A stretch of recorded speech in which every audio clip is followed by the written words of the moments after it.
पिछले हफ्ते पाकिस्तान के विज़िट के दौरान जड़ांवाला जो कि फैसलाबाद के करीबी एक इलाका है, वहाँ जाने का इत्तेफाक हुआ। और आपको शायद याद होगा, जड़ांवाला में कुछ अर्सा पहले हमारी जो क्रिश्चियन कम्युनिटी है वहाँ पर उनकी जो इबादत गाह चर्च है उसके ऊपर हमला भी हुआ। काफ़ी मीडिया में भी काफ़ी उसके बारे में बात की गई, काफ़ी सारा फैमिलीज़ भी इफ़ेक्टेड हुई। तो वहाँ एक्चुअली उस चर्च में जाने का, वो जो उनका कम्युनिटी सेंटर है जिसको जलाया गया, और उस मोहल्ले में जहाँ पे ये सारा सानहा रोनुमा हुआ, उनसे मिलने का इत्तेफाक हुआ। जो फैमिलीज़ उसमें इफ़ेक्टेड हुई थी तकरीबन, अ, जब मैं उनसे मिला तकरीबन 50 प्लस फैमिलीज़ थी वहाँ पर, बल्कि इससे ज़्यादा ही होंगी। जो उनका पूरा कम्युनिटी सेंटर था, पूरा जो है वो भरा हुआ था। मोस्टली जो है उसमें माएँ थी, बच्चे थे, छोटे-छोटे बच्चे थे। बच्चों की उम्र कुछ महीने से लेके और 8-10 साल की उम्र के बच्चे थे। तो उन सब से मिलने का मौका मिला और उनसे पूछने का मौका मिला कि क्या कंसर्न्स हैं उनके, क्या उनकी जो है वो परेशानियाँ हैं, क्या चीज़ें वो नोटिस कर रहे हैं। तो एक चीज़ जो बहुत कॉमन सुनने को मिली कि बच्चे बहुत ज़्यादा चिड़चिड़े हो गए हैं, उनकी नींद काफ़ी ख़राब हो गई है, उनकी एकेडमिक परफॉर्मेंस काफ़ी कम हो रही है, छोटी-छोटी बात पे गुस्सा करना, डर जाना, अपने आप को जो है वो जो सेल्फ एस्टीम होती है कि जनाब मैं अच्छा स्कूल, मेरा दिल नहीं लगता, मैंने पढ़ना नहीं है, मुझे पढ़ाई अच्छी नहीं लगती, मैंने यहाँ जाना नहीं है, और रात को उठ जाना, रात को डरावने ख्वाब आना। तो ये चीज़ें जो वहाँ के पेरेंट्स थे और जो वहाँ के कम्युनिटी लीडर्स थे उन्होंने मुझे बताया। और उन्होंने मुझे पूछा कि ये क्यों हो रहा है? क्योंकि मैं एक तो चाइल्ड साइकियाट्रिस्ट भी हूँ, और दूसरा मेरा मेन फ़ोकस यही था कि हम माँ और बच्चे और जो वालिदैन और फैमिली जो है उनकी बेहतरी के लिए क्या कुछ कर सकते हैं। तो मैंने उन्हें बताया कि बच्चों में जो खौफ होता है, जिसको हम अ, जो क्लिनिकल टर्म में तो हम उसको पीटीएसडी बोलते हैं, कि जो जब भी कोई इस तरह का बड़ा सानहा हो तो उसकी वजह से बच्चों के और बड़ों के दोनों के दिमाग और नफ्सियात पे बहुत शदीद असरात होते हैं। और इसका मुनहसर ये होता है कि जो सान्या है वो कितना बड़ा था, उसका कितना इम्पैक्ट हुआ और वो कितनी देर तक रहा। और मैंने उनको समझाया कि देखें, बच्चों और बड़ों में ये जो इस तरह के सान्हे के बाद उसको एक्सप्रेस करने के अंदाज़ मुख्तलिफ होते हैं। बड़ों में तो ये होता है कि चलें हम लोग थोड़ा-सा कम्युनिटी में मिल के आपस में बात करके, जो अब इतने सारे लीडर्स वहाँ पे आए, इतने लोगों ने इतनी ज़्यादा हौसला अफ़ज़ाई की, माली तौर पर भी, इमोशनली तौर पर भी, मॉरली तौर पर भी। लेकिन बच्चे जो हैं वो इन चीज़ों को समझ नहीं पाते हैं। तो बच्चों के जो खौफ़ का इज़हार करने का अंदाज़ बहुत मुख्तलिफ होता है। उनमें चिड़चिड़ापन, उनमें उदास रहना, नींद का कम हो जाना, पढ़ाई में दिल ना लगना, खेल में दिल ना लगना, बहन-भाइयों में आपस में लड़ाई, रात को ख़ास तौर पे जो है ना बच्चों का डर जाना, सोने में काफ़ी मसाइल होते हैं, डरावने ख़्वाब आ जाते हैं, बच्चे छोटी-छोटी बात पे वो उठ जाते हैं, रात को खाना-पीना छोड़ देते हैं। तो ये सारी चीज़ें मैंने उन्हें बताया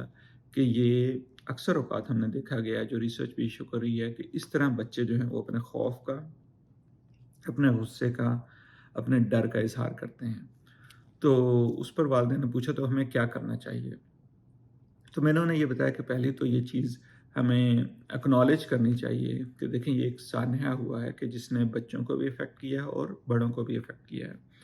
और इसमें जो फैमिली का रोल वो और ज़्यादा हो जाता है। और मैंने उसमें जो इस वालिद के किरदार पे काफ़ी बात की कि हमारे कम्युनिटी में मैंने बताया कि आम हालात में तो चलो ये होता है कि माँ जो होती है वो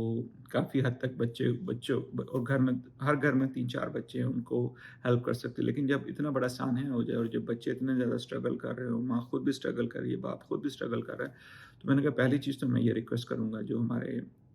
वालिद हैं, वो फादर जो हैं, कि अपनी जॉब के बाद जो भी उनका शाम का टाइम है कोशिश करें वो घर आएँ और मियाँ-बीवी दोनों मिल के अपने बच्चों का ख़्याल रखें। ख़ास तौर पे जो सुबह का टाइम होता है और जो शाम का टाइम होता है, वो आम तौर पर काफ़ी मुश्किल हो जाता है। क्योंकि स्कूल में तो बच्चे बिज़ी होते हैं, खेल में लगे हुए होते हैं, ट्यूशन में, लेकिन जब वो घर आते हैं, तो फिर ये खौफ़, ये डर उनके ऊपर हावी हो जाते हैं। तो उस वक़्त अगर दोनों पेरेंट्स वालिदैन मौजूद होंगे, तो वो बच्चे को बेहतर अंदाज़ से हेल्प कर सकते हैं, वो एक-दूसरे की हेल्प कर सकते हैं।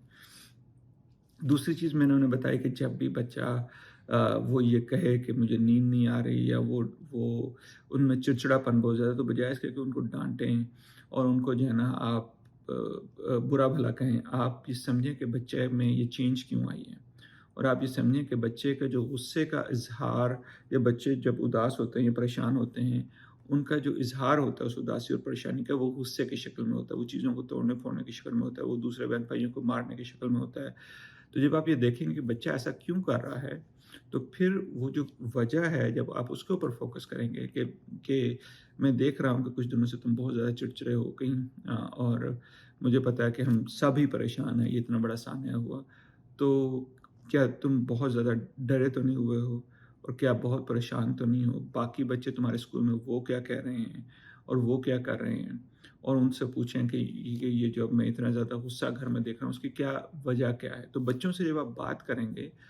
اور ایک اور چیز میں نے ان کو بتائی کہ جو چھوٹے بچے ہوتے ہیں، مثال کے طور پہ جو 4 5 6 سال کے، تو ان میں سٹوری ٹیلنگ کا، کہ رات میں مطلب جب آپ ان کے ساتھ بیٹھیں تو ان کو، جس طرح ہمارے بڑے، آپ کو یاد ہے پہلے کہانیاں سناتے تھے، تو آج کل کیونکہ زمانہ بہت تیز ہو گیا، یہ جو سٹوری ٹیلنگ جو ہے جو ہوتی تھی، وہ میں نے اب اتنا زیادہ نہیں دیکھی جتنی ہوتی ہے۔ US میں تو میں آپ کو بتا سکتا ہوں کہ یہاں پہ یہ ایک ریکمینڈڈ ہے کہ اپنے بچوں کو آپ سٹوریز پڑھیں، ان کے ساتھ ان کو سنائیں۔ تو میں نے کہا کہ آپ کو سٹوری کی فارم میں بھی آپ ان کا جو اندر کا خوف ہے اس کو باہر لانے میں ان کی ہیلپ کر سکتے ہیں، لیکن کی چیز اس میں یہی ہے کہ ہم لوگوں نے یہ مل کے کرنا ہے، نہ کہ فادر جو ہیں وہ خود سے اس کو ڈیل کر رہے ہوں جناب اپنے دوستوں سے بیٹھ کے، اسموکنگ کر کے یا اور اس طرح کی چیزیں کر کے، مدر جو ہیں وہ اپنے طریقے سے ڈیل کر رہی ہیں، اور بچے جو ہیں وہ اپنے طریقے سے ڈیل کر رہے ہیں۔ تو جب ہم مل کے اپنے ایز اے فیملی ہم ان چیزوں کو کریں گے اور ایک دوسرے کی ہیلپ کریں گے تو چیزیں آسان ہو جائیں گی۔ اس کے بعد میں نے کچھ وارننگ سائنز بتائیں کہ جس میں یہ ہوتا ہے کہ اگر خدا نخواستہ بچے میں کی نیند بہت زیادہ افیکٹ ہوئی ہے، بچے نے کھانا پینا بالکل چھوڑ دیا ہے، یا اس میں جو ہے نا بہت زیادہ منفی سوچ، اس حد تک کہ اس میں اپنے آپ کو مارنے کے یا اس طرح کے خیالات آ رہے ہیں، یا بچوں کا اسکول کا رجحان بالکل ختم ہو گیا، تو پھر یہ ہے کہ آپ کوئی پروفیشنل ہیلپ، جو ہم نے فیصل آباد میں، جو وہاں پر آئی تھنک فاطمہ وارڈ ہے، جو ان کا جو مین ہاسپٹل ہے، وہاں پہ میرے کو جمعرات والے دن جو بچوں کا آؤٹ ڈور ہوتا ہے تو اس کی طرف ہم نے ریفر کیا۔ تو یہ کچھ چیزیں ضروری ہوتی ہیں کہ ہم اس چیز کو پہچانیں کہ بچوں میں جو ٹراما ہوتا ہے وہ کس طرح مینیفیسٹ کرتا ہے، اور اس میں as a parent, as a society ہمارا کیا رول ہو سکتا ہے۔ اللہ پاک ہم سب کا حامی و ناصر ہو۔ اللہ حافظ۔